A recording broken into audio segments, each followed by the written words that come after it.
Hello, everybody. And we start today's episode with... Wait, what the fuck? What I'm trying to get people to have their new armor. What the fuck is going on? Give me a minute, Miss Clutch Mother.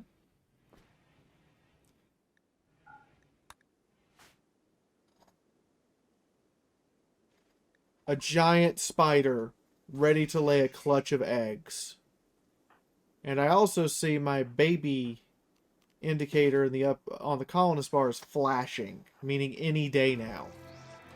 It's time to use those biotic arms. We've enhanced them to masterwork. And we're using that hospital bed so that Lilith can get some training as a doctor. Lilith is already a pretty good nurse, but now it's time to graduate to doctor. Meanwhile, Lori, our chief surgeon, is going to put in the arm on Milk. I don't know why she didn't use the exalted medicine, but I'm not going to argue. In these tense moments, right at the start of the video, I want to remind everybody they could screw up this surgery, destroy those arms, and kill the person. Oh look, they didn't do that. That's good. As you can see, the scar is gone, and the... Oh, fuck! It was two rights and a left! It was two rights and a left! Oh, God! Milk is gonna wake up so angry they got the wrong arm! We chopped off the good arm! Anyway, the group's gotten out here to deal with the spider.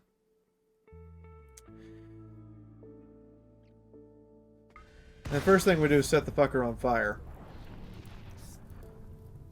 Because if it's on fire, it's not going to fight back while it tries to put the fire out.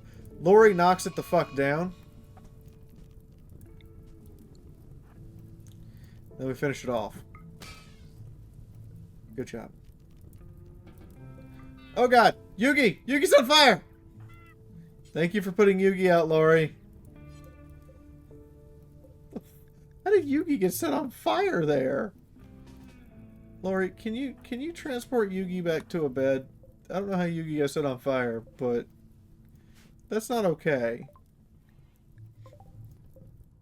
Anyway, we'll have one of the rock golem butlers come out and get the spider corpse.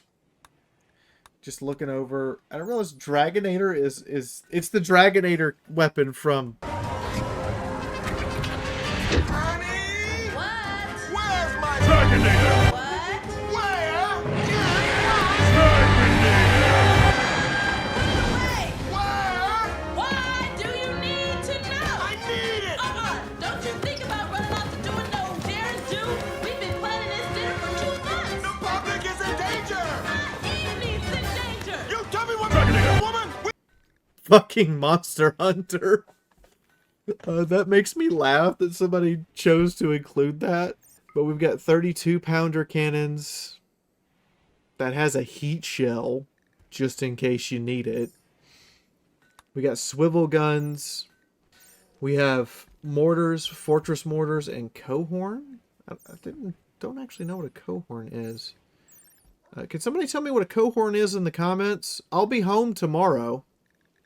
Or today, I'm not sure when this video came out exactly. We also have basic line infantry weapons, so hand mortars, 12-pounder cannon, muskets, rifles. There's even a musket for bronze, and then there's the organ gun. Dwarven organ gun. Get fucked. 20-round volleys. So I've decided that Solar will get the... We'll get the crypto armor. It's cryo armor actually, but crypto armor cryos. It reduces movement speed by a lot, but it is power armor. The reason it reduces movement speed is because it chills you so that you don't bleed. So no matter how many times Solar gets stabbed, so long as the armor's intact, it will prevent her from bleeding out. So Solar, you're getting the armor, and Final Sight has the helmet. Final Sight is our lead archer. He's our best shot.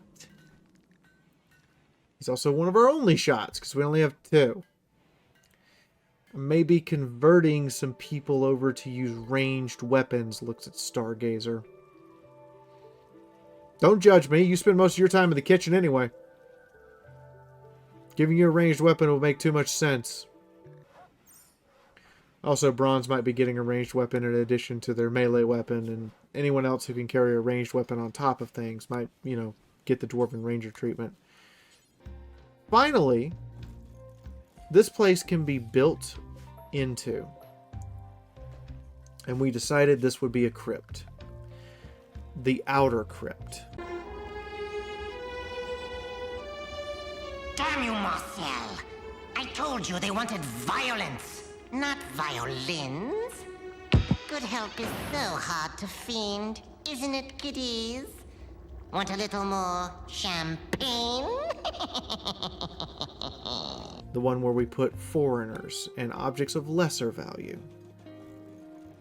So it's time to build all those sarcophaguses. Sarcophagi. Place to bury people. Look, don't judge me. I'm not sure if sarcophaguses or sarcophagi. Hey, comment section. Sarcophagus or sarcophagi? I'm genuinely curious. Let me know.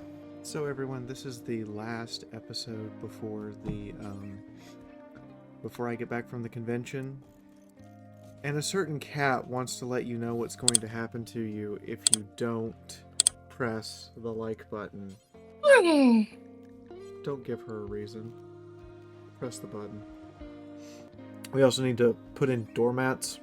I really wish that with the doormats mod, the monuments would allow for doormats so that people, you know, they wouldn't be so dirty. It makes sense. And lighting. Doormats and lighting would be nice for the monuments. The only banner we can build right now is the House Sanguine banner for some reason. That kind of pisses me off. I notice also we have dueling spots. An addition from the melee animation mod. We should put these down for recreation. Friendly duels. People might occasionally get injured, but they're never fatal injuries. So I figure the primary entrance area and just outside the workshop will make great spots for duels.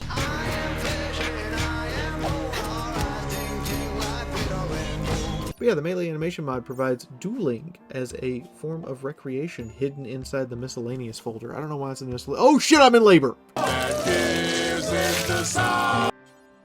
It's time. The baby says now.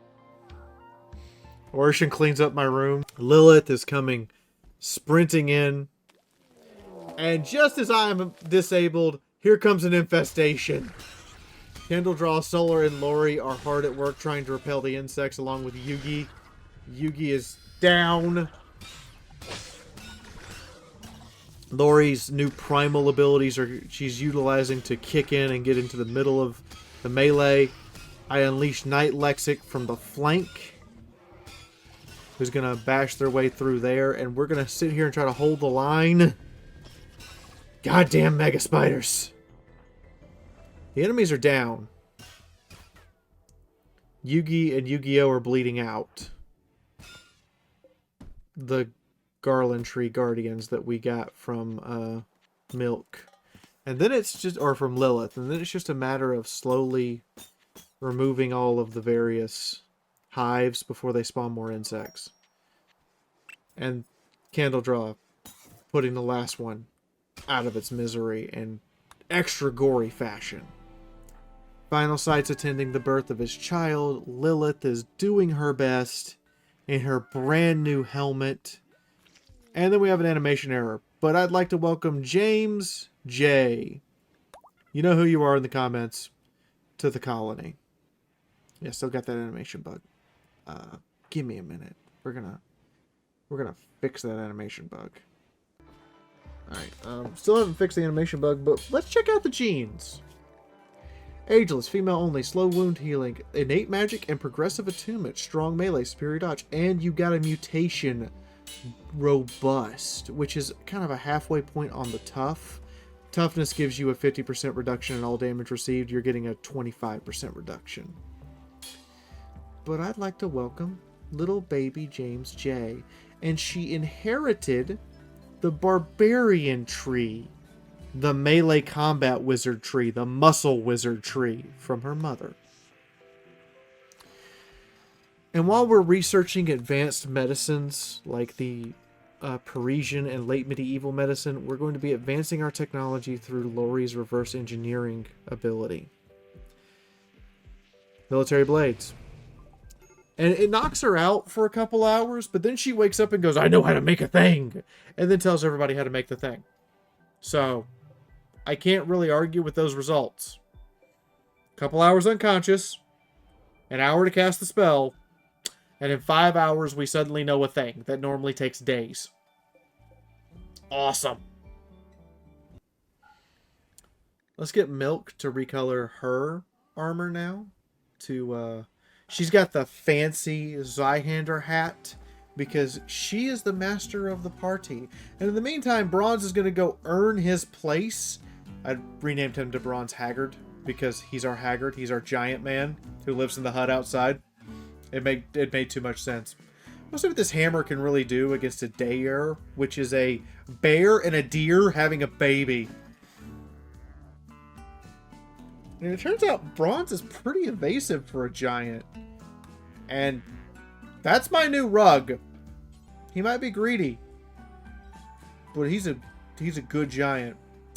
We're going to give him an expertise in dueling. We're going to make him faster at melee combat. Like how Candle draws so fast. We've built a wizard's contacting table, which allows us to perform trades with long-range wizards that contact us. It's the orbital trade beacon in Rimworld, but for this purpose, it's a wizard's table. It's a wizard's clairvoyance table. So the next 30-ish seconds or so is basically this. So I'm just going to ask you to kindly hit the like button. You receive a YouTube video from me. I receive a like on the video. That's the deal. You knew that was the deal going in. Don't make me get the cat to explain to you what happens in the event you don't hit the like button. Cat. Mayday! Enough said.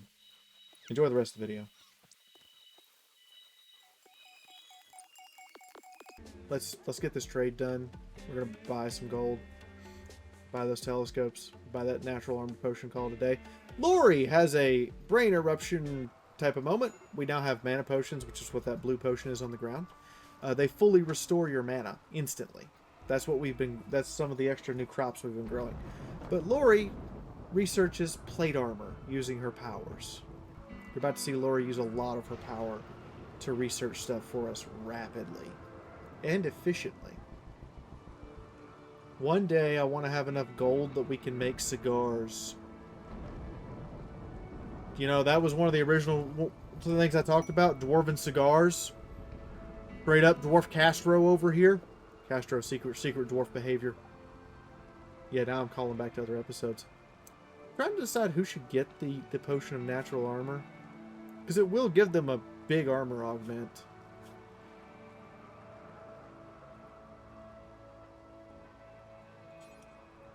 I start to give it to Candle Draw because they're constantly on the front line.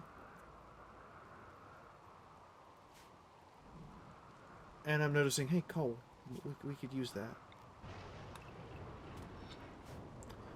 But we'll give it to Candle Draw. Now, I'm expecting it to knock her unconscious. But it turns out some gene potions are stable. And natural armor is one of the stable potions. It doesn't knock you unconscious. So I'm going to save game in case something goes wrong because this is a modded item. This is the first time I've used it. Yeah, we're still running into stuff that's fresh modded. And it doesn't knock her unconscious. And I think, did she not get the trait? And nope, there it is. Increases raid wealth 1,500 and raid wealth multiplier times 120%. And look up, no raid presence. So the defect with this has been circumvented. And I didn't even know it had a defect like that. But she now has extra natural armor across her entire body. Awesome. Here I'm having a debate of what to make our new Lamellar out of, because right now most people are still wearing iron Lamellar, which is the middle layer of your armor. It's one of the few pieces, the the dwarven gi and the lamellar armor are kind of the universal things, and everything else on the outside that you see is the things that are going to be variants. Lori has invested into Archmage, the ability to teleport things around. And then we're hit with it.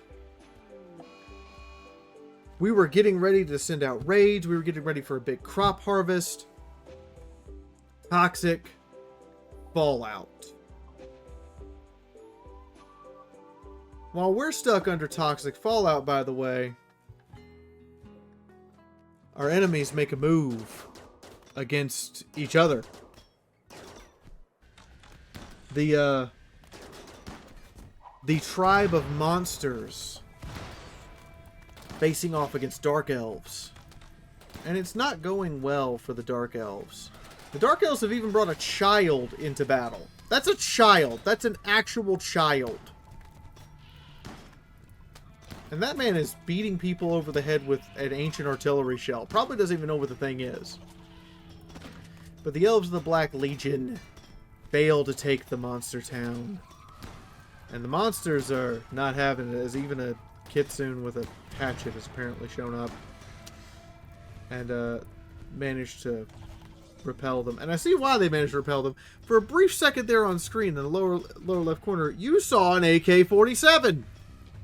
Somehow, in the far-flung future of 5501, an AK-47 is in the hands of a bunch of monsters fighting dark elves in a land that has lost all technology.